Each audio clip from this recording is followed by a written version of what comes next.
Agdagop tinasorop 4,000 a pamilya iti ili ti Manabu, tinaipayan ti bagas ken food packs itanga aldaw iti sidong ti Food Assistance and Rice Distribution Project.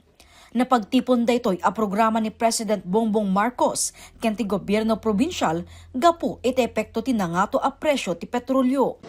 Since there's fuel crisis, the 30% from the PDRIM, PDRRMC, dahil ti usaron ti probinsya tayo nga para paggatang dagito canned goods wenno masapsapol ti kalugaran tayo. Ada nga minpay bagas nga inted ni Apo Presidente Marcos. 5 kilo a bagas ken food pack tinaawat tunggal pamilya manipod 11 a barangay iti ili. Maysa ditoyen ti Mannalon ani Adelina manipod barangay San Ramon East. Saan nga umdas ti apit na narigat ti adda a panagbiagda rason at tunggal gumatang ti sinalop a bagas. Pagyamanan na ti tulong anaidanon kadakwada. Hindi man nagatang iti bagas kinaban kadi sinalop. Sinalok ma'am, tano awan ti kayam ti perkaban, di da mo itad ti kinaban no awan ti gulpem. So nga perganta, ma'am dakol ti tulong na data, basitam sa nga salop, kanan mi ti siyempre duwa kami ti balay, talo kami no rabii, duwa kami no aldaw. Umdas ma'am data, duwa nga salop ti, duwa mga aldaw. Numan pa'y mabigbig a rice granary ti ili, basit ti apit dagiti Mannalon ita.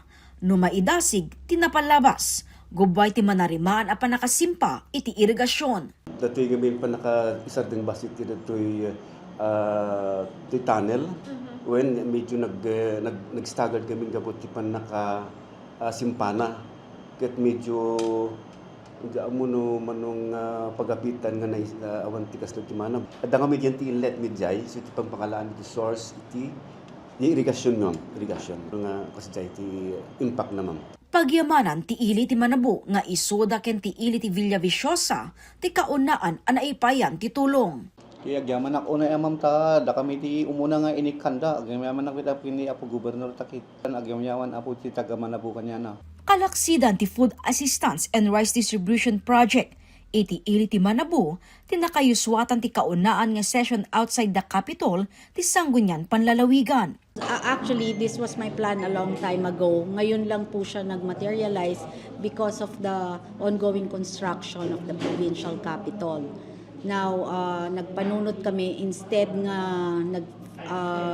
online to nagproposen nga out of town session. Adu nga bin dagitoy proposals ti Manabo. So they got to be interviewed dagitoy proponent. Maisaruno amay kan iti ilitilikwan baay ken malibkong. Kabayatan na madamameten ti panakasimpati cash assistance at tulong para kadagiti nakurang duwagasot at tricycle ken jeepney drivers iti ili manipod ti LGU. Dagiti tricycle lang apo, dagiti member. Dagiti naka-franchise lang apo ti maikan iti 1,000 ka. Iti maitulong iti LGU Manabu. Next week pa lang mga ikakaisuda. Tulong daytoy ti LGU gaputi na nga to a presyo ti petrolyo. Jessica Boreta, Balitang, Solid North.